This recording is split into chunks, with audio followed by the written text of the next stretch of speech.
እስከ በቃ እንዳትረዳና እስኻናቴ ኻን ወሎስከ ኦራና ማሴክ ረቦሎ ለማኔና ሞሼክ ለባና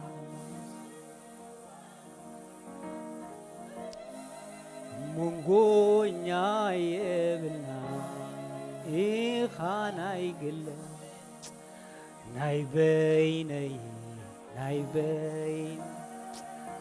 በይነይ ኢኻ ኢየሱስ ናይ ግለይ ኢኻ ኢየሱስ ናይ ግለይ ኢኻ ሃሌሉያ ሃሌሉያ ሃሌሉያ ሃሌሉያ ሃሌሉያ እግዚአብሔር አምላክና ምስኻ አምላክ ሰማይ አምላክ ምድሪ አምላክ ዝርአን ዘይርአን አምላክና ስለዝኾንካ ነመስግነካለን አብ አቦይልና ንጽዋዓሉ ናይ ውልድነት መንፈስ ስለዝሃብካና ነመስግነካለና ብደምካ ዓዲካ ናትካ ስለዝገበርካና ጎይታ ነኽብረካለና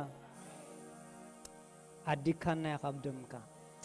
አጥሪኻና ያኻብ ደምካ ብናይ ዘለዓለማው ኪዳን አፍቂርካና ያኻ እግዚአብሔር ሆይ ሂጅ ድማ ነመስግነካለና በዚ መዓልት እዚ ክብርህ በካለኹ እግዚአብሔር ሆይ ናትካ መንፈስ ነዝጉባኤ ይምላዮ ናትካ መንፈስ ነዝጉባኤ ይምላዮ ናትካ ህልውና ነዝ መንፈስ ነዝጉባኤ ይምላዮ ናትካ ክብሪ ነዝጉባኤ ይምላዮ እግዚአብሔር ሆይ ናትካ ህልውና እንደልለና ናትካ ሐው እንደልለና ናትካ መንፈስ እንደልለና ናትካ ክብሪ እንደልለና እግዚአብሔር ሆይ ዘድክመና ዘጎብጠና እንደሕሪ ዝመልሰና ኩሉ ኃይል ናይ ጸላይ ብሽም ኢየሱስ ተሰበረ ይኹን አጋንንታው ተጽዕኖ ሁሉ ይፍረስ ምኽሪ ናይ አጋንንት ይፍረስ ሕማም ይፍረስ ተስፋ ምቁራጽ ይፍረስ ምሕላል ይፍረስ ዓዚም ይፍረስ ድንዛዜ ይፍረስ አጋንንታው ተጽዕኖ ይፍረስ በኢየሱስ ስም ንህዝብኻ ዝተጻዕኖ ሁሉ ክፉ ብሽም ኢየሱስ ይራገፍ ብላለኹ ህዝብኻ ግን ናብቲ ዝረአኻሉ ደስቲኒ እቶ ጎይታ በዚ ወጋሕታ እዚ እግዚአብሔር ሆይ ቃልካ መሃረና መንፈስካ ጥራሕ ይዛረበና بنجر كله خبر نبكى بيسوع سم آمين كبرنا أملاك يكون يسوع كريستوس قويتاي أملاكنا عبي أملاك آمين نسو بدو ما عديقو ناتو غيرنا نسو ترح يكون أنكا جزابير كله جزء بقصر حو غيرون تاي قبرنا يقصرنا جزابير مسك حلوة جزابير نهزو عبي كبرنا أملاك يكون حلوة እግዚአብሔር كل ጊዜ ንህዝብ እስራኤል እንደሕር ዳሪናዮ ዘገርም ነይሩ كل ጊዜ ኣብቲ ህዝብ እስራኤል ዘለዎ ሐው እንደበናና ኣሎ ኢየሱስ ክርስቶስ ጎይታይ እግዚአብሔር كل ጊዜ በሐው ይዝግለጽ አምላክና ሐው አሜን ኢየሱስ ክርስቶስ ጎይታይ ህጂ እግዚአብሔር ኣብ ዘለዎ ሐው ኣሎ እግዚአብሔር ኣብ ዘለዎ እንታይ ኣሎ ሐውሎ እግዚአብሔር ይመስገን አምላክና ባዕሉ እንታይ ዝባላ ሐዊ ይብለና አምላክና እንታይ ዝባላ ሐዊ ሕጂ እግዚአብሔር እቲ ናይ እግዚአብሔር ሐውኻ እንነቶም ንዑ ዘፍቅሮ ንዑ ዝኽተልዎ ንዑ ዝኣምንዎ ንዑ ዝጽጉዕዎ ንዑ ዝውከልዎ ምስ ኪዳን ዘለዎ ናይ ሓለዋ ሐዊ እግዚአብሔር ይመስገን ናይ ብርሃን ናይ ምርሒት ሐዊ እግዚአብሔር ይመስገን ናይ ህልውናቱ ፕሮቴክት ይገብሮም በተሐው ገይሩሲ እግዚአብሔር ይቀጽሮም ክብርና አምላክ ይሁን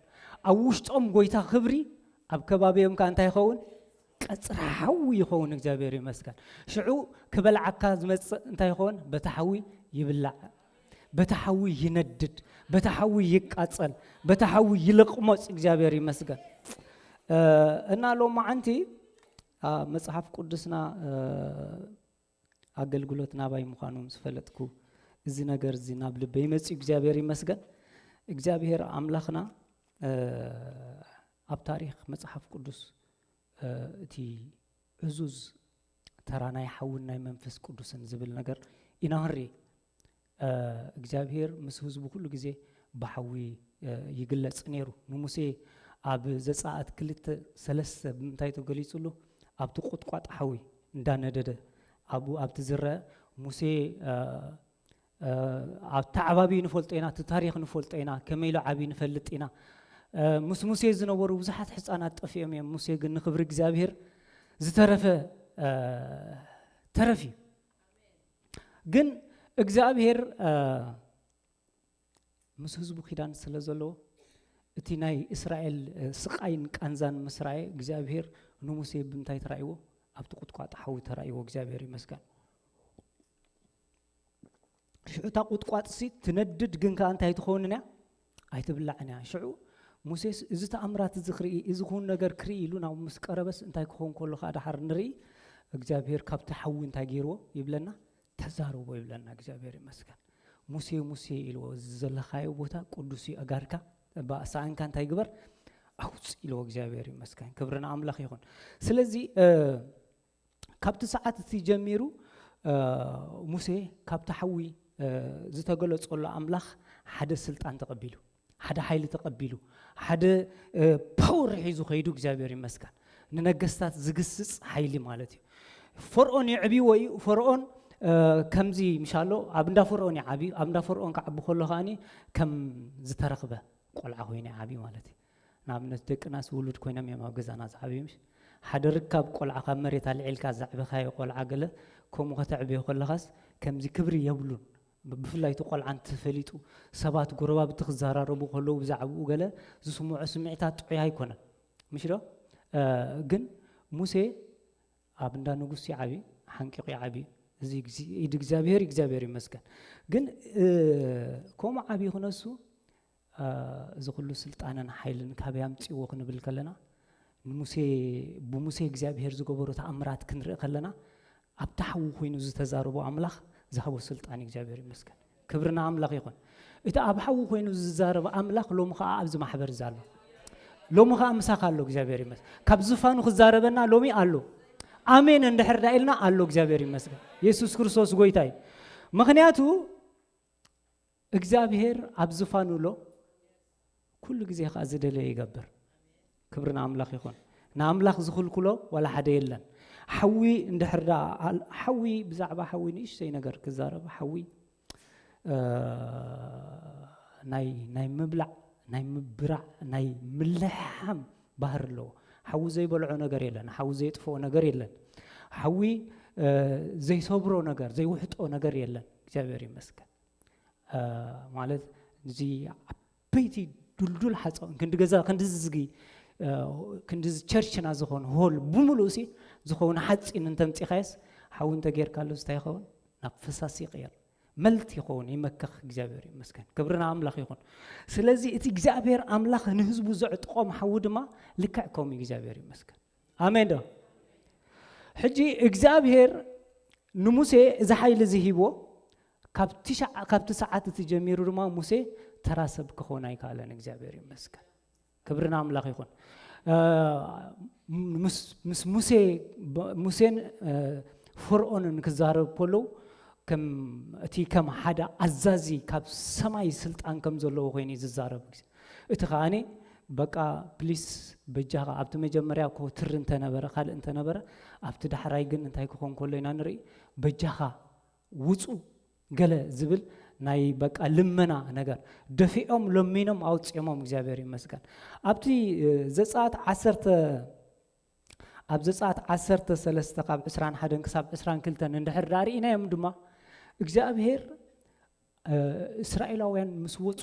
ካብ ግብጽ ምስ ወፁ ካብቲ ባርነት ወፁ ካብቲ ሒዝዎም ዝነበረ ነገር ምስ ወፁ እግዚአብሔር እንታይ ክገብሮም ከሎ ንርኢ በዓንዲ ደበናን በሓውን ገይሩ እንታይ ክገብሮም ከሎ ንርኢ እግዚአብሔር ይመስገን ክብርና ኣምላኽ ይኹን ሎሚ ዓንዲ ደበናን ሓውን ክመርሓካይ አሜን በል አሜን በል አሜን በል ኢየሱስ ጎይታይ ኣብዚ ማሕበር ሓደ ነገር ክንለመድ ደስ ይብለኒ እዚ አሜን ንበል አሜን አሜን ማለት ሲ ይበሉ ከምዚ በቃ ካብ ብእምነት ካብ እግዚአብሔር ሲ ዝኾነ ነገር ምስ መፀ ምቅባል ማለት ሙሳድ ማለት ኢየሱስ ክርስቶስ ጎይታይ ከምዚ አሜን እንተ ዘይልካ ሳአና አሜን ሲሎም ስድራናቶም ናይ ቀደም ኣብ ምሳሌ 35 ዘላ ማለት ምርቃ እንታይ ይገብር ኣብዚ ሂጂ ዋላቶም ሰበኽቲ ኮይናይ ብዙሕ ግዜ ዝተውዕሎሞኒ ዋላቶም ሰበኽቲ ኣብዚ ኮይና አሜን በል ገለ ይብልሞ ኣብቲ ኮፍ ምስ በለ ከምዚ ኣይዝብል አሜን ንበል በቃ ክንለምድ ኣለና እግዚአብሔር ይመስገን ኢየሱስ ጎይታይ أملاك بزرد أنا آمين بله تادم سيدا بزح جزء وحد زبالة كوين أمبر كحلفنا يدلنا إجزابير مسكن سلزي إجزابير سي بعند دبنان بعند حون أبتبولي كدان مريحوا أتي حوي نايجزابير حلوة نايجزابير protection نايجزابير أتي مكن خان زملكة إجزابير مسكن نهزب كل جزء هلون وبتحو جري قال لسمو نتصلعتو خا يبلع علو مالتي نتصلعتو يفرر حلو سرقلاتات ناي بعل فرعون انتا جيرو أمليقو بتحو جيرو خاني نتبحر انتا جيرو كفيل وإجزابير مسبولو بتحو جيرو سي تبحر خان انتا يكون كله نريو كندد كله اتملكوتا وحوي حدا جزء حوي نحوي ما يطفوي بزح جزء قنت ملكوتها وحوي نت ما يولس كونسيم يزغبرو يوحط إجزابير مسكن كبرنا أملاك يكون حوا أملاك مسلو بسوتهم ناي إجزابير قلتي أبت يوردانوس أو كل خلوص يوردانوس ريعتهم تاي تجبر تهدم كبرنا أملاك يكون أبت بحر أو كل خلوص كل نجار تاي تجبر يجمر كجزاء اللهم يجمر كساق اللهم يجمر تحوي ناي سلطان ملكتي ناي حيل ملكتي إجزابير مسكن سلزي إجزابير حوي حزنا خن كيدي زرله كبرنا أملاك يكون أملاكنا حوي سلزوقنا تي مسوزو عزز بخاني حوي زلبس حزب خوني زدلي كبرنا أملاك يكون حوي أملاك كل ونا كخلاله حوي أملاك كندد كخلاله حوي أملاك كأسأل كخلاله حوي أملاك بقى هل كبل كخلاله كبرنا أملاك يكون تي حوي إجزابير أنت زينة ديدو كسوة يتخيلني ولا مسوات تاتسي مسوات تات بملو كل مسوات عبولي كده انزلوا بحوي زكاة بحوي زندد بحوي زقرب بزي حوي زي بلو مسوي له سلازي إذا نحنا ناتنا سوينتنا إذا أكلنا مسوي عندي أبد مسوي حوي ندد ورتق ندد أيتفا كبرنا أملاك يكون أبا خاسي حوي ندد كبرنا أملاك يكون أب نفس وكفنا حوي ندد إجزابير يدلي ناي منفسه حوي ناي هلونو حوي إجزابير يدل إجزابير يمسكن أملاكنا عند حراري ناي بقندو ببزوح نجارات ولا أبولي كدان كندري أقولنا ولا بحدش كدان كبحو وصاي كوينو هنريو أين خلينا أبز ساعات عصرت تجعت زلو قال عند حرارينا ساعات عصرت تجعت قطر شو منته بزعبة تحو كنت تأماما دليله إجزابير سي حوي إجزابير أبو حوي إجزابير ولد حوي إجزابير منفس قدوس كا حوي كبرنا أملاك يخون ولا أنت زي ترداكم عمين بلونا زقال كبرنا أملاك يخون حج مخنيات تي إجزابير حوي مخانو أبز إبراويان ورينا ينيرنا أب إبراويان رينا ينيرنا إجزابير زبالة حويلو مش أب إرمياس إسران سلسلة كأنت يزبلالو قاليسي كم حون كم تنخو حشم شم زبل مودشاندو أيكونن يلو تقال أملاك مني إجزابير ولدي يسوع كريستوس قويتاي منفس قدوس كأني أب قبر هوريات معرف كل تقنريو خلنا بلسانات حو بنبلبال حوي أبتم هوريات تقبر كله نريو خورد كله نريو إجزابير مسكن سلزي أبزي عند حرارينا إتا عندي دبنا بمعلتي إتا عندي حوي دما بليتي يمرحم نبرة أبز ساعات 10 ساعات تغفيتكم لي بروحات 10 ساعات 10 ساعات قصر 10 سشوم منته زلوا ده الرارينا تصبوا كبرنا أملاك يقول إجزابير بحونا بوس اللز ورده كله كرن سينا يتكخ نبرة تكخ أقام تكي وتون كاو عريبو كله إتي كرن أزيو أنكت كت ده بلي زار بنا إجزابير مسكن إجزابير نبي نبتكرن سينا بمتى وردو بحو وردو إجزابير مسكن حوي نا إجزابير لونا نا إجزابير كبري ملكتي إجزابير مسكن كل جزء أبتي إجزابير زلوا حون دبنان كله خلالو نبت حون نبت دبنان كن مس أنت قينا كل جزء نحن أنتي كن جبر كن كلالنا نبتي مسوي أملاخ كن قرب كن كلالنا إجزابير مسكن سلزي اتحوي أملاك اندهر قالو خينو ዓመፀኛ ዘበለ ክፉእ ዘበለ ሰራቅ ዘበለ ሰቲኹ ዝኣተወካ ዘበለ ሁሉ እንታይ ይኸውን በታሐዊ ይብላ ክብርን አምላኽ ይኹን ሎሚ ዝብላዕ ነገር አለ ሎሚ ዝቃጸል ነገር አለ ዓመፀኛ ኣብ ህይወትካ ዝተኣወጀ ኣዋጅ ሰይጣን ዝኣወጀው ቫይረስ ዝኣወጀው ኣጋንንት ዝኣወጀው በኢየሱስ ስም እብላለሁ ሓዊ ይብላዕዮ በኢየሱስ ስም ዳይቢድ ይኹን ካንሰር ይኹን ብሽም ኢየሱስ ክርስቶስ ኣጋንንታዊ ተጽዕኖ ብሽም ኢየሱስ ይበላዕ ብላለሁ ብስልጣን ወደ አምላኽ ይበላዕ ኩሉ ናይ ጸልማት ኃይል ይበላዕ ብላለሁ ሰይጣን ዝኣወጀው ሁሉ ኣዋጃት ናይ ሕክምና ኣዋጃት ዓመፀኛ መናፍስቲ ሕማም ይበላዕ በኢየሱስ ስም ይበላዕ በኢየሱስ ስም ክብርና አምላኽ ይኹን ዝሓዊ ናይ ምብላዕ ባህር ለው ሁሉ ጊዜ ኢየሱስ ክርስቶስ ጎይታይ ኢየሱስ ክርስቶስ ክመጽእ ከሎ በሓዊ ይመጽእ ብስልጣን ይመጽእ ኣጋንንት ምስራእይወስ ንስኻ ወዲ ሕያው አምላኽ ኢኻ ገና ግዜኡ ካይመጽእዶስ ከተጥፋእና መጽእ ኢሎምሲ እንታይ ክኾኑ ከለው በቃ ከንቀጥቅጡ ከለው ኢና ንርኢ ኢየሱስ ክርስቶስ ጎይታይ ኢየሱስ ክርስቶስ ካብታ ዝመጻላ ሰዓት ጀሚሩ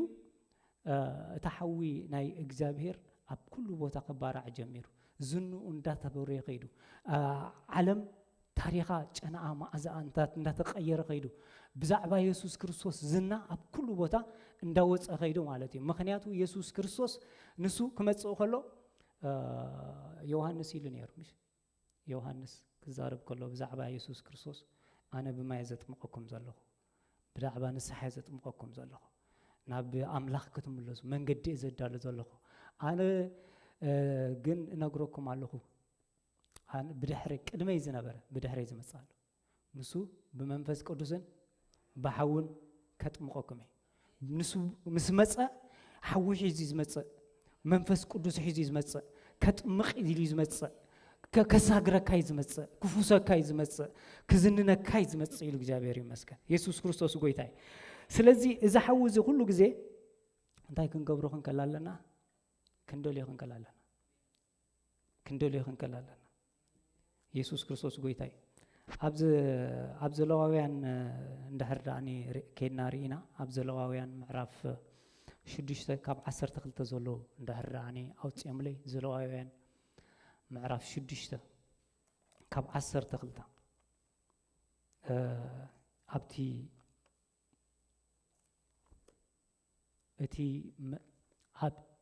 እቲ ኣብ መሰውእ ዘሎ ሓዊ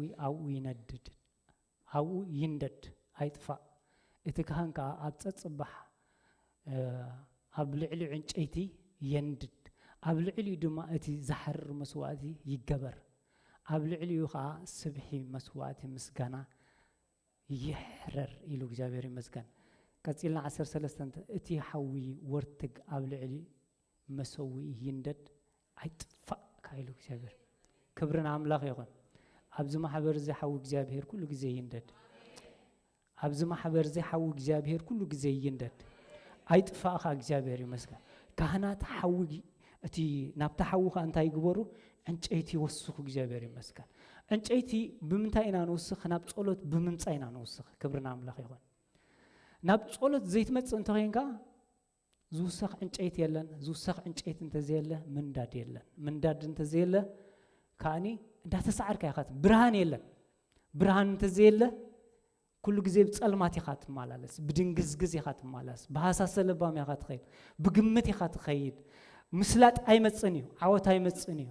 ስለዚ ኩሉ ጊዜ ናበይ ክንከይድ ክንክእል ኣለና ናብ ጸሎት ክንከይድ ኣለና ክብርና አምላኽ ይኹን ጸሎት ዝዓበየ ደገ ናይ በረኸት ናይ ዘይጽሊ ሰብ እንድሕር ኣሎ ኮይኑ ተስፋ ይብሉ ሕዋተይ ዘይጽሊ ሰብ ቤተ ክርስቲያን ከዓ ብኽልተ ዝጽልዩ ወይ ብሓደ ሰብ ዝጽሊ ተስፋ ኣለዋ ሓደ ሰብ ዝጽሊ እንድሕር ኣሎ ተስፋ ኣሎ እግዚአብሔር ብማማ ኣለፉን ብህይወትን ተስፋ ኣሎ ክብርና አምላኽ ይኹን ኣይተርፋኔን ኣብ ዝኾነ ገታ ኣብ ዓርብ ኣለዋ ኣብ ሰንበት ኣለዋ ኣብ ገለ ኣለዋ በቃ ኣብቲ ጸሎት ዘይተርፋ እግዚአብሔር ይመስገን እግዚአብሔር ይባርክን እስከብሎን ዘመን ክን ይባረኽ ዓመታት ክን ይባረኽ መመሊስ ክንደይባ ኢየሱስ ክርስቶስ ጎይታይ በሕዋትና በዞም ዝጽልዩ በዞም ዝናቋቁሑ በዘም ኣብዚ ዘለዉ ሪቫይቭ ዝገብሩ ጀጋኑ ሕዋት ኣለውና እግዚአብሔር ብኦም ተስፋ ኣሎ እግዚአብሔር ይመስገን ስለዚ ኩሉ ግዜ ናብ ጸሎት ክንመጽእ ኣለና ኢየሱስ ጎይታይ ናብ ጸሎት ተዘይከይና ኩሉ ግዜ ሰይጣን እንታይ ዝደሊ እንቅፋት ክገብረልና ይዝደሊ ምክንያት ይዘምጽእ ናብ ጸሎት ክትከይድ ከለኻ ወድኻ ይሐመም ናብ ጸሎት ክትከይድ ከለኻ ዝተፋላለየ ሽግራት ይመጻካ ናብ ጸሎት ክትከይድ ከለኻ ማዕልያ ዘይብሉ ሽግር እንዳመጽእ ይኸይድ ማለት እዩ ዳራርበካሞ ሽዑ ክስታ ይገብረካ ማለት እዩ ወይ እንዳጸለኻ ከለኻ ናብ ጸሎት መጽኻ ሓሳብካ ክስረቅ ይገብር ማለት እዩ ሽዑ ከምቲ ዝግባእ ምስቲ ናይ እግዚአብሔር ህልውና ምርኻብ ኣይኮንን ክትቦክር ይገብር ማለት እዩ ምክንያቱ ሰይጣን አዝዩ ዝፈርሖ ሰብ ዋላ ዞም አገልገልቲ ሰበኽቲ ከም ዝብሉና ንዝጽሊ ሰብ እዩ ዝፈርሖ ንሰባኺ ይኮነን ንዘማሪ ይኮነን ንኻልኣይ ይኮነን ንጽሊ ሰብ ብጣዕሚ ሰይጣን እንታይ ይገብሮ ይፈርሖ እግዚአብሔር ይመስገን ኣብዚ ቀረባ ግዜ ዝኾነ ምስክርነታት ወፅኡ ነይሩ 21 ኣንስትን ሓደ ሰብኣይን ብጸሎተን ነዊሕ ዘመን ምድሪስ ሪቫይቫል ከም ዝኾነት ማለት ኣብ ሞንጎ ግን ክኾ ዝኸውን ሓደ በቃ ንሱ ከይሰልጥ ግን ሰይጣን ካብቶም ኣመንቲ ማዕልያ ዘይብሉ ዕንቅፋት እንዳምፀ ነቲ ጸሎት ክዕንቅፎ ከሎ ብዙሓት ነዚ ሰሚዕኹም ኣለኹም እዚ ምስክር ነዚ ይዝርጋሕ ነይሩ ማለት እዩ ሕጂ ካብ ጸሎት ከትርፈና ዝደሊ ብዙሕ ስለዚ ኩሉ ግዜ ግን ንሕና እንታይ ክንገብር ክንክላለና ሰይጣን መታንካ ይብለጸልና ውዲቱ ኣይንስሕቶን ኢና ምክንያቱ እቲ ውዲት ሰይጣን ከትርፈና እንድሕራ ኮይኑ ንሕና ከዓ ብዘበልና ቢልና ናብቲ ጸሎት ክንመጽእ እንክላለና እግዚአብሔር ይመስገን ኢየሱስ ክርስቶስ ጎይታይ ኣብቲ መሰዊዕ ሓዊ ኩሉ ግዜ ክነድድ ክኽእል ኣለዎ ካህን ናብቲ ቤተ ክርስቲያን ናብቲ ማሕበር ኣምላኽ እንዳመጸ ኣብቲ መሰዊዕ ሓዊ ክውስኽ ክኽእል ኣለዎ ክብርና ኣምላኽ ይኹን ኣብ ሮሜ 12 ቁጥሪ 11 ከም ዝብል ቃል ኣሎ ንምድጋህ እንታይ ትግበሩ ኣይትተሃከዩ ብመንፈስ ንእግዚአብሔር ክብርና ኣምላኽ እስከንበሎ ንምትጋህ ኩላትና ንበል ንምትጋህ ኣይትተሃከዩ ብመንፈስ ተቃጸሉ ንእግዚአብሔር አገልግሉ ክብርና ኣምላኽ ይኹን ምትጋህ እንተሎ ምቅጽጻል ኣሎ ምቅጽጻል እንተሎ አገልግሎት ኣሎ ክብርና ኣምላኽ ይኹን ኩሉ ግዜ ክንቃጻጸል ክንከላለና ውሽጥና እዚ አካልና ዝስጋና ምስ ናይ መንፈስ ቅዱስ ማሕደር እዩ ሕጂ እቲ መንፈስ ቅዱስ ከዓ እቲ ኣባና ዘሎ መንፈስ እቲ እግዚአብሔር ዝህበና መንፈስ ከዓ እንታይ ዝገብር ናባና ምስ መጸ ነዚ ስጋና እንታይ ገብሮ የጸብቆ ማለት እዩ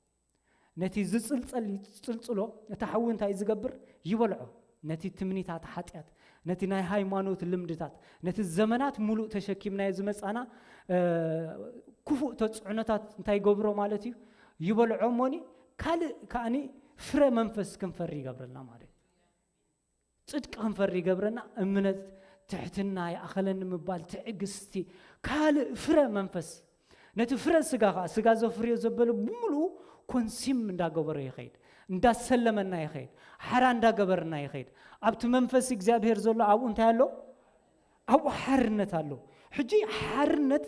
ናበያቱ ናብቲ ናይ እግዚአብሔር ናብቲ መቅደስ ያቱሞ ናብቲ እዚ መቅደስ ንሕና እንዲና መስዋዕቲ ንሕና ኢና መሰዊዕ እዚ ሎሚ ካልእ መሰዊዕ የለን እግዚአብሔር ይመስገን ንስጋኹም እንታይ ይብለና ናይ እግዚአብሔር ቃል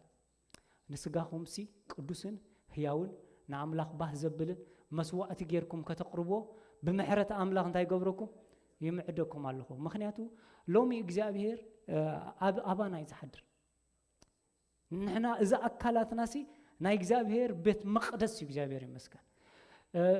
ንስኻትኩም እቲ ስጋኹም ከቲ ካብ እግዚአብሔር ዝቀበልኩሞ መንፈስ ቅዱስ መሕደር ምዃኑ ናይ ገዛእ ርእስኹም ከም ዘይኮንኩም ዳይ ትፈልጡምን ኢኹም ይዝብለና ምሽ ሕጂ እቲ ስጋና ናይቲ ካብ እግዚአብሔር ተቀበልናዮ መንፈስ ቅዱስ ናይ ገዛእ ርእስና እውን ኣይኮናን ሽዑ እግዚአብሔር እቲ ነቲ ስጋና ድማ ናብቲ ዝደልዮ ሸብ እንታይ እንዳገበሮ የምጾ ማለት እዩ ቅርጽታት እንዳቀየረሉ ይኸይድ እንዳስተኻኸሎ ይኸይድ ማለት እዩ ቁጥዓ ዝፈር ዝነበረ ሓጢያት ዝፈር ርክሰት ጸርፊ ምረት ንደት ሕርቃን ተስፋ ምቆራጽ ምንጽርጻር ጓሂ ገለ ዝፈር ዝነበረስ عرفتي سلام هدأت يا أخلن حقوس يفرم عليه كبرنا أملاك يكون تناي إجابير منفس ناي حقوس منفسي ناي عرفت منفسي إجابير مسك سلزي إذا منفس كم تراح يكون أنز قبرنا كم تراح يكون أنز قبرنا يشلو منا خانوش ناسي يشلو مو إجابير مسك لبسي يلبسنا إجابير مسك كبرنا أملاك يكون أنا وشتنا ملأت اندهر على خوينو أنا يدقنا قدلو منم نجار يبلو وشتو زمل أسب أنا يدق مقدال ولا حنتي مالسي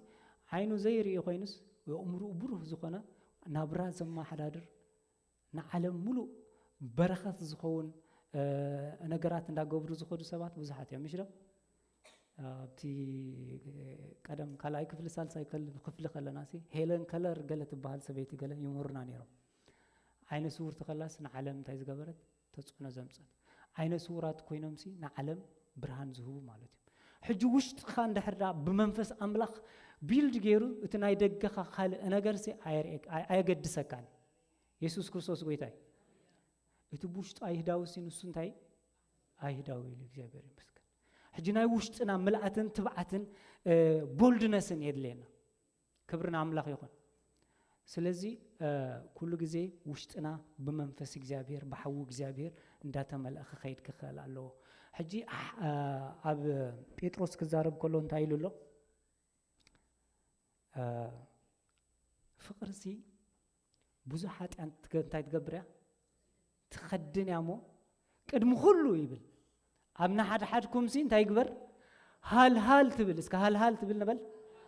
هال تبل فقرسي تعلقوا ميلو እግዚአብሔር ይመስገን ክብርና አምላክ ይሁን اذا هال ዝብል ፍቅር ከመጽ እንት ሕራ ኮይኑ በመንፈስ እንታ እንገብር ክንከላለና ክንቃጻጸል ክንከላለና ክንተገህ ክንከላለና ናብቱ መሰው ክንመጽህ ክንከላለና እግዚአብሔር ይመስገን ሕቶ ማዕልያ ዘይብሉ ሕቶ አይተርፍኒ ክብርና አምላክ ይሁን አሜሪካ አትወኒ ሉሰብ ሞይጽሊ አሜሪካ መስአቶ ኻኒ ናይ አሳይለም ነገር ናይ ወረቀት ነገር ናይ ገለ ነገር ይብል ማለት ቲ ንሱ መስተፈትሐኻ ዘይተመርዓው እንተ ኮይኑ ሓዳር ይብል ዝተመርዓው እንተ ኮይንኻ ውሉድ ይብል ውሉድ መስሃቡኻ ንውሉድ ይጽሊ ውሉድ መሳ ትውሉዱኻ ኣብ ትምህርት ክነፍዕ ይብል ኣብ ሓደ ነገር ሕቶታሲ ኣይውዳኒ ግን ኣሕዋትና እንታይ ኢሎም ዘሚሮም ሕቶታተይ ከም ዘለዎ ይጽናዕ ኣይቋርጽን ንዓኻ መምላኽ ነገራተይ ከም ዘለዎ ይጽናዕ ኣይቋርጽን ንዓኻ መምላኽ ኣይቋርጽን ንዓኻ መምላኽ ኣይቋርጽን ንዓኻ መምላኽ ከምልኽ ክሰግድ ከለኹ ውሻጠይ ኣብ ኣደባባይ ማይ ከም ዝብተን በተኖም ጸላእተይ مستر عوتي يزيو اتقداماي مسجبركو قداماي قلل بلو صلاتي كاب زورياي كلهم زسبوبلاي هاليلويا يسوع غويتاي كبرنا املاك يكون اسكنز املاك اللتا هاليلويا سلازي انا اقركم علىكم حطوتات ايوداني ناي أملاك سبات مسحوتو أميم من أملاك أقبيرهم أبراهام ولد أين ورون زمنو ملو سبيتو مخان نيرا بعل أما صحف قدس نازلو كاب كساب زد بملوم ما اللي زي بلو حطوتات الله جن مسحوتوتاتهم انتاي قبر نيرو نجزابير أملاك يسعبو نيرو نجزابير أملاك يقلقلو نيرو أبت مقدس أملاك يركب نيرهم يعطون نيرهم يسوون نيرهم إجابير يقلقلون نيرهم نبتي بيت مقدس حوي يوسقون نيرهم تحوو خاني أبت بيت مقدس انتاي قبر نيرو يندد نيرو إجابير كا هلونو يقلص نيرو نتمسوعة خاني نبتي حو غير يوسدو نيرو باه زبلو مسوعتي ناي مسقانا طعم شتا خا إجابير يشتت نيرو إجابير مسك كبرنا أملاك يكون لهم هي زمننا يا عمي الزمن زي ناتنا زمني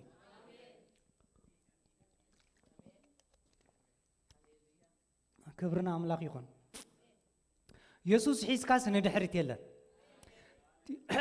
ኢየሱስ ሒስካስ ተስፋ ምቁራጽ የለን ክብርና አምላኽ ይኹን ኢየሱስ እንጀራ ይኸውን ኢየሱስ መንገድ ይኸውን ኢየሱስ ህይወት ይኸውን ኢየሱስ እንጀራ ይኸውን ኢየሱስ ጥዕና ይኸውን ኢየሱስ ብርሃን ይኸውን ኢየሱስ ዘይኮነ ነገር የለን ሃሌሉያ ኢየሱስ አቦ ይኸውን አደ ይኸውን ኢየሱስ ሰብአ ይኸውን ኢየሱስ ሰበይቲ ይኸውን ኢየሱስ ውሉድ ይኸውን ኢየሱስ ዘለዎ ህይወት አለው እግዚአብሔር ይመስገን ኢየሱስ ሒስካ ንድሕሪት የለን ክብርና አምላኽ ይኹን እዚ መንፈስ እዚ ሒዝና ብቅ እንዳበረሃና ክንከይዲና ሻይን እንዳገበርና ክንከይዲና እንዳጸበቅና ክንከይዲና እንዳመልካዕና ክንከይዲና እንዳሐየልና ክንከይዲና ክብርና አምላኽ ይኹን ኢየሱስ ክርስቶስ ጎይታይ ስለዚህ ሎሚ ንድሕሪ ዘትርፈካ ብሽም ኢየሱስ አነ አረጉመለኹ ተስፋ ዘቁርጸካ አረጉመለኹ ድሕሪት ዝመልሰካ ዘበለ ናብቲ ቤት መቅደስ ከይትመጽእ ዝገብረካ ዘበለ ኩሉ ክፉእ በኢየሱስ ስም ይፍረስ በኢየሱስ ስም ንህዝብ አምላኽ ዝሕዞ ዘበለ ኩሉ ጸልማት ይፍረስ በኢየሱስ ስም ናይ ናብራቶ ጽዕኖ ይኹን ሕማም ይኹን ተስፋ ምቁራጽ ይኹን እግዚአብሔር ሆይ ሎሚ ብሽም ኢየሱስ ካብ ህዝብኻ ይለዓል በኢየሱስ ስም ይለዓል በኢየሱስ ስም ክብርና አምላኽ ይኹን مسحوتي نعملها كم لغة إسكان بالله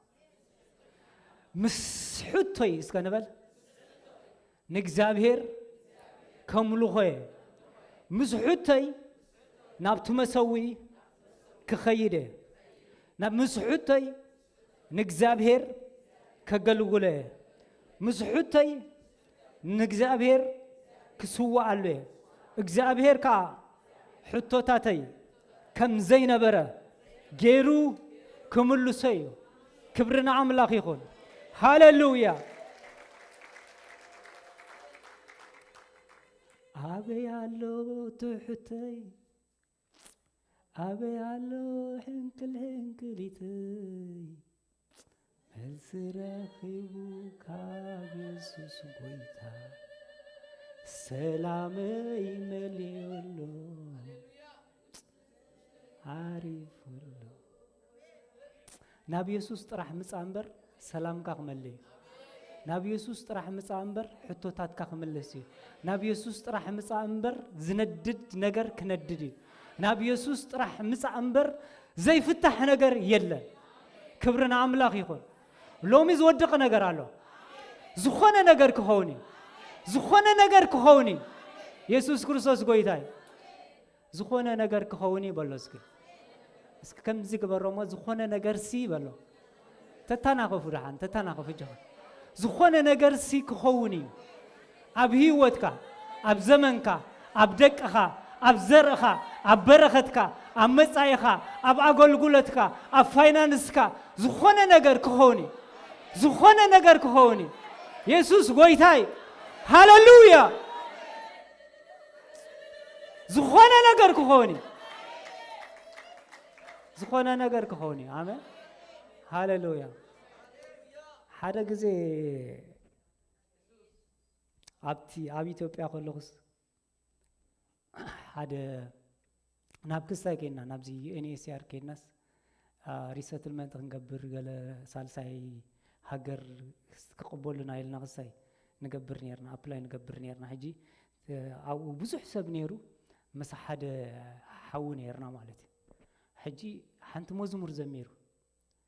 የሆነ ነገር ሊሆን ነው ሸቶኛል አለ ኢሉ የሆነ ነገር ሊሆን አሜን ይላል ዛ መዝሙር ሲናቴ አይለ በቃ ክብርና አምላኽ ይሁን ሽዑታ ሓደ ሓውና ካኒ ኣብቲ ጎንና ዝነበረ አቤል ዝበሃል ይኸሚድ ዘሚር ዛ የሆነ ነገር ሊሆን ነው ይል በቃ ዛ መዝሙር ንዓይ አይለ እግዚአብሔር ይመስገን አሜን እንተ ይልካ መቼም ይሆን አምላኽና ናይ ዓያሾ አምላኽ ብዕሽነት ኢና ካንስዕቦ ብወንጌል ዕሽነት ይኻድሒንና ኣብ ቅድሚ እግዚአብሔር ጠቢብ ክትከውን ተደለኻ ዓሻኹን ጽሉልኩን ክብርና አምላኽ ይኹን ናይ ጽሉላት አምላኽ እግዚአብሔር ወላ ሓደ ጊዜ ወላ ዘራርቡ ጽሉል ይዝመስል ወላ ኢየሱስ ክትዛሩ መይቱ ሎ ክብል ከሎስ መይታ ገለ ክብል ከሎስ ብህይወት አላይ ብል ንሱ ማለት የለን ክብል ኮሎ ክባሃል ኮሎስ አሎ ይብል ትማይስ ቀዲሕኩም ሲ እንታይ ግበሩ ይብል በቃ ምልኦ ነትጋን እሞን ዳሕርካ ነቲ አቦዳስ ሃብዎ ማይስ ነቦዳስ ከመ ጌርካ ተው ወይንን ዝጽበዩ ዘለው ሰባት ማይ ቀዲሕካ ከመ ጌርካ ተው ኢየሱስ አዘራርቡሲ ኮንፊዝ ዝገብረካ ናይ ጽሉላት እዩ ግን አሜን እንተልካ ይኾነ ሙሱ ክትጓዓዝ ተኮይንካ በእምነት ጥራሕካ ትቅበሎ ካልኩሌት ተጌርካ አይሰልጠካኒ ምንም ካልኩሌሽን ኣብ ቅድሚ እግዚአብሔር አይሰርሕኒ ኢየሱስ ክርስቶስ ጎይታይ ሽዑ ዘሐውና እንታይ ኢሉ አቤል እንታይ ዘሚሩ የሆነ ነገር ሊሆነው ሸቶኛል አሜን ውሽጠይዚ አትያ በቃ ዘሚሪያ ብርሃነ ዝባል ሐውና ካብጎነና ነይሩ እንታይ ለዘሚሩ ነገር ቢሞላ ባይሞላ አላማርርህ ትብል መዝሙር ዘሚሩ ማለት አላማርርህ ሚል ዘሚሩ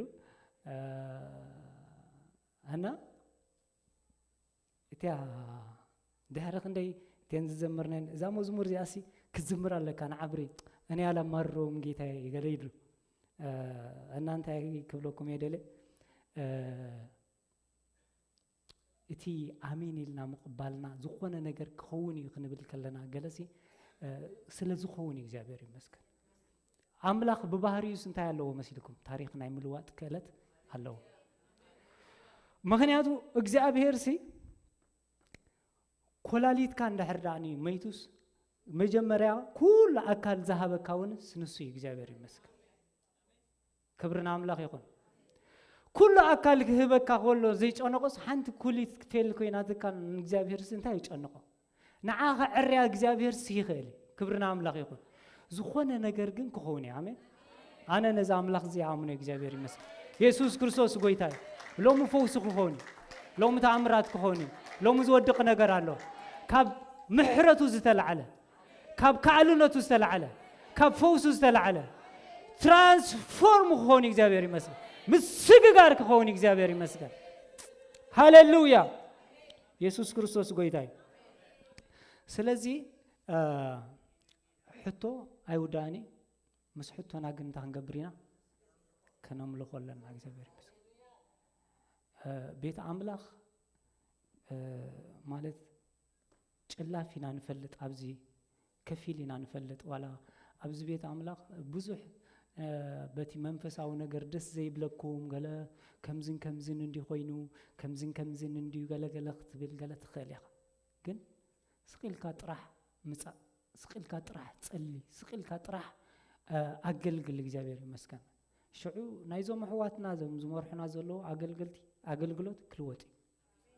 ናብቲ ትደልዩ ንስኻ ናብቲ ንስኻ ትምነዮ ናብቲ ንስኻ ዝሃረፍካዮ ናብቲ ንስኻ ዝጸማዕካዮ ክመጽእ እግዚአብሔር ይመስገን ክብርና አምላኽ ይኹን ስለዚህ ብዙሕ ግዜ እንታይ ሰምዕ ገለገለ ሰባት ቤተ ክርስቲያን ተኣገልሲ ኮፍ ኢሎም ከሓሚዋ ከለዉ ዝሰምዕ ማለት ኣሕዝን ክብርና አምላኽ ይኹን ቤተ ክርስቲያን ኣይትሕመይና አገልጋሊት ኮይንካ ኣዋቲኻ ብርሃን ጥራሕ ኢኻ ከተብር ዘለካ ኣዋቲኻ ከተቀንዕ ጥራሕ ዘለካ ኣዋቲኻ ከተስልጥ ጥራሕ ዘለካ ኣዋቲኻ ከተቀንዕ ጥራሕ ዘለካ ዝግባእካ ክትገብር ጥራሕ ዘለካ እግዚአብሔር ይመስገን ኢየሱስ ክርስቶስ ጎይታይ ሰብ ካብ ላዕሊ ተዘይተዋሂብዎ ካብ ርእሱ ምንም ነገር ክገብር ስለ ዘይክእል ምድጋፍ የድልየና እግዚአብሔር ይመስገን ስለዚህ ኩሉ ግዜ ግን እንታይ ንግበር ንሕና ናብቲ መሰዊ ንምጻእ ከም ቤተ ክርስቲያን ንምጻእ ከም ውልቀ ሰብ ንምጻእ ከም ኮብልስ ከም ሰብ ሓዳር ንምጻእ ክብርና አምላኽ ይኹን ኢየሱስ ክርስቶስ ጎይታይ ስለዚህ ኩሉ ግዜ ናብቲ መሰዊ ንምጻእ ኣብቲ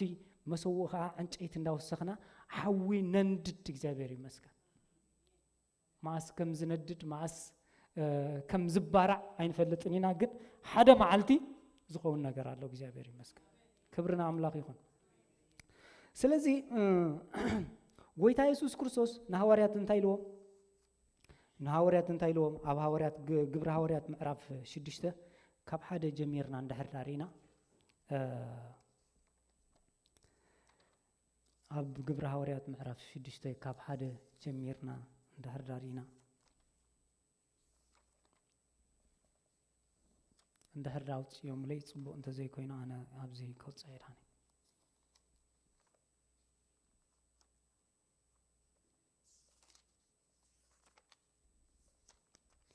ክብርና ኣምላኽ ይኹን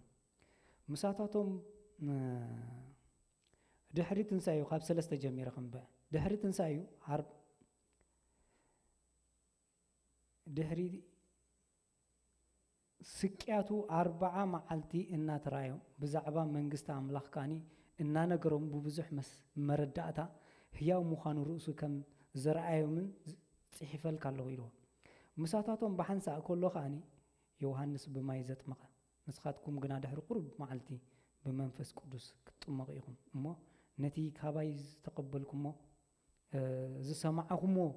ተስፋ ኣቦ ተጸበዩ ኢሉ ካብ ኢየሩሳሌም ካይወፁ እንታይ ገበሮም ይብለና ኣዘዞም ኢየሱስ ክርስቶስ ጎይታ እዩ ሕጂ ኢየሱስ ክርስቶስ ሓደ ንሐዋርያት ዝደልየሎም ዝነበረ ነገር እንታይ እዩ እንዳሕራይና ብሓዊ መንፈስ ቅዱስ ክጥመቑ ክኽእሉ ኣለዎም ኢሉ ምክንያቱ ሓይሊ እንተዘይተቐቢሎም ምንም ነገር ክገብሩ ይክእሉን እዮም መንፈስ ቅዱስ ናብኦም እንተዘይመፅዩ ምንም ነገር ክገብሩ ኣይክእሉን እዮም ብዘይ መንፈስ ቅዱስ ከስልጡ ከድምዑ ኣይክእሉን እዮም ክዛረቡ ኣይክእሉን እዮም ንዓለም ዝረትዕ መንፈስ ንዓለም ድማ ዝልውጥ መንፈስ ቅዱስ ጥራሕ እግዚአብሔር ይመስገን ኢየሱስ ክርስቶስ ኣብቲ ወንጌል ዮሐንስ እንደሕራሪና ኣብ ብዙሕ ቦታታት ኣነ እንተኸድኩ እንታይ ይገብር ይሕሸኩም ኢሉ ሕጂ ኣነ ብጣዕሚ ዝገርመኒ ክሓስቦ ከለኹ እግዚአብሔር ንዓለም ኣፍቂርዋስ ወዱ ልኢኹ ማለት ወዱ ኸኣኒ ክኸይድ ከሎ ኸኣኒ መንፈስ ቅዱስ ልኢኹ ሕጂ እቲ ናይ እግዚአብሔር ህልውና ኩሉ ኣሎ እግዚአብሔር ብፍቅሩ ንዓለም ምስ ኣፍቀራ እንደገና ወዱ ሪፕሬዘንት ገይሩ ኩሉ ናይ ምድሓና ነገር ምስ ፈጸመ ኣብዚ ዘለናዮ ዘመን ከዓ መንፈስ ቅዱስ ንማሕበሩ ከጸብቃ ከመልክዓ ክመርሓ ሊድ ክገብራ ንማሕበሩ ድማ ብብዙሕ ነገር ሓይሊ ከዕጥቃ ኣብዚ ዘመን እዚ ኣሎ እግዚአብሔር ይመስገን ስለዚ ንሕና ነዚ መንፈስ እዚ ኩሉ ግዜ ክንጾምኦ የድልየና እግዚአብሔር ይመስገን ብዘይ መንፈስ ቅዱስ ምንም ነገር ክንገብር ኣይንኽእልና ንጽሊ ብመንፈስ ንምራሕ በመንፈስ እግዚአብሔር ይመስገን እግዚአብሔር በደመናን በሐውን ይመርሐም ከም ዝነበረ እግዚአብሔር ካን በሐበሩ ሎሚ በመንፈስ ቅዱስ ገሪ ዝመርሐ ማለት እቲ መንፈስ ቅዱስ ናይ ትንቢት መንፈስ እቲ መንፈስ ቅዱስ ናይ መሪሕነት መንፈስ እቲ መንፈስ ቅዱስ ዝምህር መንፈስ እቲ መንፈስ ቅዱስ ካንታይ ዝገብር ዝምዕድ ዝተማሃርካ ያኻ ዘዘክረካ መንፈስ ክብርና አምላኽ ይኹን ሕጂ ኣብ መዝሙር ዳዊት 32 ከም ዝብል ቃል ኣሎ ኣነ ክምህረካ ይሞት ኣትኸደላ መንገድኻ ከረየካ ገጸይ እንድሕሪ ተመሊሰኻ እንታ ገብረካ ክመኽረካ ኢሉ እግዚአብሔር ይመስገን ሕጂ እዚ መንፈስ እዚ ኩሉ ግዜ ምስ ሐዋርያት ኮይኑ ሊድ ክገብሮም ከሎ ኢና ንርኢ መንፈስ ቅዱስ መጽ ይዛረቦም ሞኒ እቲ ዝተዛረቦም ዘረባኻ ሓደ ናኣብነሲ ናሃንያንያ እንታይልዎ ናሃንያንያ እንታይልዎ ብዛዕባ ትስሉብ ኢትዮጵያዊ ክብሎ ከሎስ ኪድሞኒ ኬድካ እንታይ ግበሮ ኢሉ ንጳውሎስ ኣብ ምዕራፍ 9 እንደሕራሪና ንሓደ ሃናንያ ዝበሃል ከይድዎ ሃናንያ ንጳውሎስ ኬድካሲ ዳው ካምብረሉ ሞኒ ክሪ እንደገና ካኒ ንጳውሎስ ካ እንታይ ልዎ ነይሩ ሃናንያ ዝበሃል ኪድሞ ናብቶም ሕዋት ሓደ ካብቶም ሕዋት መጽዩ ካ ኢዱ ከምብረልካ ኢዱ መሰንበረልካ ክጽልልካ ምጽልልካ አንተ ክትገብር ኢኻ እንትኻ ክኽፈት እዩ ሽዑ ሃናንያ ካኒ እዚ ብዛዕባ ዝሰብዚ ብዙሕ ነገር ሕማቕ ሰሚዐ ኢልዎ ነይሩ መንፈስ ቅዱስ ካ እንታይ ኢልዎ ሃይነኖ እዚ ኣብ ቅድመ ህዛብን ነገስታትን ንሽመይ በቃ ክቡር ኣቕሓ ኢሉ እግዚአብሔር ይመስገን ኬድካት ኣነ ዝብለካ ኣግበር ሕጂ እቲ መንፈስ ቅዱስ ነቶም ሐዋርያት እንታይ ክገብሮም ከሎ ክልእኾም ከሎ ኢና ንርኢ ማለት እዩ ግን እዚ መንፈስ እዚ ኣበይ መጽዩ ኣብ ምዕራፍ 2 ብልሳናት ሓዊ መሲሉ ድማ መጽዎም ኣብ ነፍስ ወከፎም ከዓሊቡ ኩሎም ካ መንፈስ ቅዱስ መልኦም ይብለና መንፈስ ቅዱስ ክዛረቡ ከም ዝሃቦም ካ ብኻልእ ቋንቋታት ክዛረቡ ጀሚሮም እግዚአብሔር ይመስገን ክብርና አምላኽ ይኹን እዚ መንፈስ ቅዱስ እዚ ናባታቶም ምስ መጸ ደው ክብሉ ይካሉ ፍርሃት ክኾኑ ይካሉ ተስፋ ክቆርጹ ይካሉ ክደኽሙ ይካሉ እግዚአብሔር ይመስገን እዚ መንፈስ እዚ ምስ መጾም ኣብ ቅድሚ ነገስታት እንታይ ክኾኑ ከለው ደው ክብሉ ከለው ንብዙሓት ካብ ጸልማት ናብ ብርሃን ክመልሱ ከለው ወንጌል መንግስቲ ኣምላኽ ብሓይሊ ካብ ጫፍ ክሳብ ጫፍ ክሰብክዎ ከለው ንርኢ እግዚአብሔር ይመስገን ኢየሱስ ክርስቶስ ጎይታይ እዚ ዝገብር እምበኣር መን እዩ እንድሕር ኢልና ንሕና ኣይኮንናን ሐዋርያት እውን ኣይኮኑን መንፈስ ቅዱስ እዩ ዝገብር ማለት እዩ ኢየሱስ ክርስቶስ ጎይታይ ስለዚህ ነዚ መንፈስ ቅዱስ እዚ ሎሚ ኣዚና ክንጾምኦ ክንጠምዮ ሃረር ክንብሎ የድለና እግዚአብሔር ይመስገን መንፈስ ቅዱስ እንድሕር ዘየለ ድርቀት እዩ ከምዚ ንኣብነት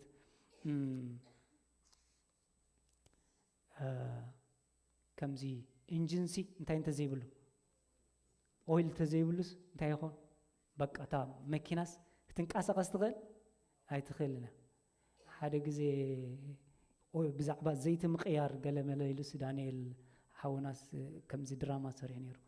መኪናሲ ዘይቲ ቀይር ካላ ዲኻ ኢሉ ጆን ዝሰርሓ ሪኢኹሞ እንትኾንኩ ብዛዕባ እንታይ ዘይቲ ኣብ ምንታይ ክገብረላ ገለገለ ኢሉ ሽዑት ዘይቲ ዘይገበር ካላ ዳ እሞ መኪና ከመይላ ክትንቃሳቀስ ኣሓር እሞ ኣብ ምንታይ ክገብረላ ኣብቲ ኢንጂን ግበረላ ኢሉ ኣብቲ ኢንጂን ከም ዝግበር ምስ ሰምዓኻ ከይዱ ካበይ ክገዝእ ከምዚ ግዛእ እሞኒ ኣብቲ ኢንጂን ግበረላ ኢሉ ኣብቲ ኢንጂን ኣምፂ ሽዑ ኣብቲ ላዕሊ ነስኒሱሉ ማለት ኣብቲ ላዕሊ ኣብቲ ኢንጂን እንታይ ገይሩ ነስኒሱ እታ መኪና ከዓ መሊሳ ምንም ነገር ክትገብር ኣይካለት ሕጂ መንፈስ ቅዱስ ሞተር ናይ ቤተ ክርስቲያን እዩ ናይ ህይወትና ሞተር እዩ ውሉድ አምላኽ በመንፈስ አምላኽ የምዝምርህ ይብለና ናይ እግዚአብሔር ቃል ንሱ ጥራሕ ክመርሐና እሱ ክምህረና ንሱ ከለብመና እዚ ዘመን እዚ ንመንፈስ ቅዱስ ርእስና ከነግዝ ይግባአና መንፈስ ቅዱስ ዝክርዳና ይኽእል ግን በቃ እንታይልና ከም ንጽልውና ይንፈልጥና አነ ካብ ዝገርመኩም ሕጂሲ ስብከታት አይዝክሮኒ አነ ወላ ብዚ ሰበኽኮን ስብከታት ገላ አይዝክሮኒ ከምዚ ወላ ዚኣ እንደሓር ተራቢልካ እንደሕሪት ከምዚ ተመሊስካ ተዛረበና እንደሕር ዳይልኩምና አይኩሎኔ ማለት እዩ እዚ ዛረበኩም ዘለኹ ካብ መንፈስ ቅዱስ ምዃኑሞ አነ ከምዚ አይዝርዳ ማለት እዩ ኢየሱስ ክርስቶስ ጎይታይ ስለዚ መንፈስ ቅዱስ ካ እንታይልና ከም ንጽልስ አይንፈልጥኒና ይብልሞ ኣብ ሮሜ 8 ክዛረብ ከሎ መንፈስ ግን እንታይ ይገብር ንድኻምና ይድግፍ እዩ ንድኻምናስ ይድግፍ እዩ ንሱ ኸኣኒ ከም ፍቃድ ገይሩ ከም ሓሳብ እግዚአብሔር ገይሩስ እንታይ ይገብረልና ይቃትተልና እዩ ይልምነልና ኢሉ እግዚአብሔር ይመስገን እቲ መንፈስ ቅዱስ ንድኻምና ደግፉ ከም ሓሳብ እግዚአብሔር ንኤፍሬምስ ከምዚ አያተድልዮ ንራሔልስ ከምዚ አያተድልያ ኢሉ ከም ታተድለና ገይሩ መንፈስ ቅዱስ ይጽልይ ከም ልብ እግዚአብሔር ገይሩ ይጽልይ እግዚአብሔር ይመስገን ክብርና አምላኽ ይኹን ስለዚህ ብዛዕባ ውህበታት መንፈስ ቅዱስ ብዛዕባ ገለ እንደሕራሪና ማዕልያ ዝይብሉ ሰፊ ሓርስቲ ስለዝኾነ ብዛዕባ ክዛረብ አይደለን ሄጂ ግን መንፈስ ቅዱስ የድለና እግዚአብሔር ይመስገን ኣብ ህይወትና የድለና ክብርና አምላኽ ይኹን ክንጽልይና እዚ መንፈስ እዚ ናብ ህይወትና ክመጽዩ ዝደረቀ ነገርና ክልምልም አሜን ሎሚ ዝደረቀ ነገርና ክልምልም ናይ እግዚአብሔር መንፈስ ድማ ሱፍሩ ከሕዚ እግዚአብሔር ይመስገን ዝተደረበና ነገር ድማ እንደሎ ክወድቕ እግዚአብሔር ይመስገን ንድሕሪት ዝመልሰና እንተሎ ነገር ድማ በቃ ሎሚ ብሽም ኢየሱስ ክርስቶስ ክስበር እግዚአብሔር ይመስገን ንሕና ድማ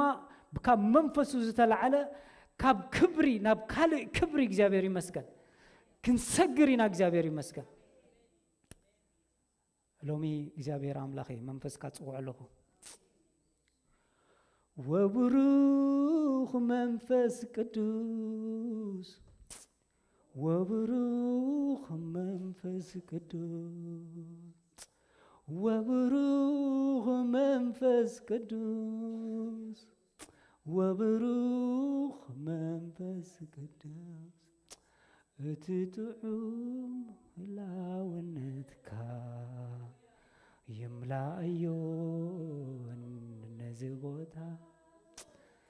እትጥዑም ህላውነትካ ይምላእዮን ነዚህ ቦታ እስኪ ሕዋተይ ዝመዝሙር እንዳዘመርና እዳውና ንላዕለ ሓፍ ኣቢልና ብሽም ኢየሱስ ክርስቶስ ክንጽልይና ከም ዘለና ይኹፍ ኢልና ሎሚ ብሽም ኢየሱስ ክርስቶስ ስጽልይ ኣለኹ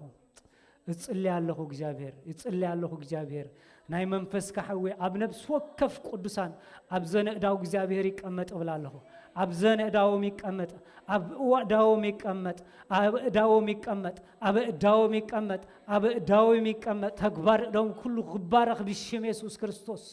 እግዚአብሔር ኣብ እዳዎም ይቀመጥ ብሽም ኢየሱስ ኣብ እዳዎም ይዕረፍ ብሽም ኢየሱስ ናይ መንፈስካ ሓዊ እግዚአብሔር ናይ መንፈስካ ሓዊ እግዚአብሔር ናይ መንፈስካ ሓዊ እግዚአብሔር ናይ መንፈስካ ሓዊ እግዚአብሔር ሕጂ እስከ በቃ በእምነት ክንጽልይና እዳውኩም እንደገና በቃ ኣብ እዳውኩም ሓውሎ ሕጂ እግዚአብሔር ይመስገን አንኹም የዛምን ኣብ እዳውኩም ሓውሎ ኣብ ዝሕመኩም እንደሕርዳ ኣሎ አቀምጡ እግዚአብሔር ይመስገን ወእምሮኩም አቀምጡሉ እንተደሊኹም ዘይሕመኩም እንተሎ መጻኢኹም ይባረኽ ዘርኡኹም ይባረኽ ህይወትኩም ይባረኽ ሕማም ይነቀል ብሽም ኢየሱስ ተስፋ ምቁራጽ ይነቀል ብሽም ኢየሱስ ዓዚም ይነቀል ብሽም ኢየሱስ ተስፋ ምቁራጽ ይነቀል ብሽም ኢየሱስ ህዝብኻ ይነቃቃሕ ብሽም ኢየሱስ በመንፈስ ይቃጻጸል ብሽም ኢየሱስ መንፈስካ ኣብ ዝጉባኤ ይንደድ ኣብ ህዝብኻ ይንደድ ኣብ ደቅና ይንደድ ኣብ ዓሌትና ይንደድ ብሽም ኢየሱስ ጎይታ ሎሚ እግዚአብሔር ሆይ መንፈስካ ይሕለፍ ነዚ ጉባኤ መንፈስካ ይሕለፎ እዚ ጉባኤ እዚ ሓዊ ይሕለፎ እግዚአብሔር ሓዊ ይሕለፎ እግዚአብሔር ሓዊ ይሕለፎ እግዚአብሔር ፍርሃት ዘበለ ብሽም ኢየሱስ ይሰበር ፍርሃት ዘበለ ብሽም ኢየሱስ ይሰበር ፍርሃት ዘበለ ብሽም ኢየሱስ ይሰበር እግዚአብሔር ሆይ ኣብ ደቆም ኣብ ዘርኦም ኣብ ዓሌቶም እግዚአብሔር ሓዊ ይንደድ ሓዊ ይንደድ ሓዊ ይንደድ ንኹፉእ ዝበልዕ ንጸልማት ዝበልዕ ንኣጋንንት ዝበልዕ እግዚአብሔር ሆይ ጸልማቶም ዘብርህ ሓዊ እግዚአብሔር ሎሚ ኣብዚ ጉባኤ ኣብ ነፍስ ወከፎም ይምጻእ እግዚአብሔር ብማዕዶ ኮይኖም ዝርኢና እግዚአብሔር ሆይ ናትካ ሓዊ ክሓልፎም ንጽልይ ኣለና ህይወቶም ክባረኽ ንጽልይ ኣለና መጻኢኦም ኩሉ ክስተኻኸል ንጽልይ ኣለና ኣምላኽና ሕያው ስለ ዝኾንካ ተመስገን እግዚአብሔር ሆይ ሰረፈ ጊዜና ሁሉ ንስኻ ባርኸሉ በኢየሱስ ስም አሜን